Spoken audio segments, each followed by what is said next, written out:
this is a story about one of my favorite things, which is laying around the house here, which is the Maltese Falcon that's sitting behind me on the old family radio. And it was a gift from a very good friend of mine, a guy named Scott Carlson, who I met in the 1970s, and we stayed connected for many years. Scott was a crusty old bachelor, and but among his many interests was collecting things, and he collected a lot of different things that were interesting to him, but fascinating for those of us that were friends of his and could see these things from time to time. And he had this Maltese Falcon in his living room, and it was sitting on a shelf there. It had probably been there for 25 or 30 years. I think he bought it in the 50s, actually. And it is a great reproduction of the actual Falcon.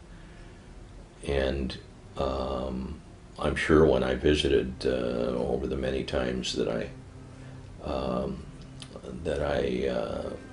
went to Scott's house, that how cool I thought it was, and how much I liked it, and whatever. Anyway, he's one of those people that's just so generous, and once you declare a strong interest in something, you have to have it. And so he insisted at one point that I take the Falcon back with me, and I was here in Rochester at the time, and so I did. And then having it in hand, I decided to augment the grouping with a few other things from the movie or related to the movie, and one was the photo of Humphrey Bogart holding the Falcon, and then a movie poster that I found. There were actually a number of different posters that were used at the time, I guess. And then I, over the years, collected a couple of leather-bound copies of the novel, Dashiell Hammett's book, The Maltese Falcon, which the movie was based on, and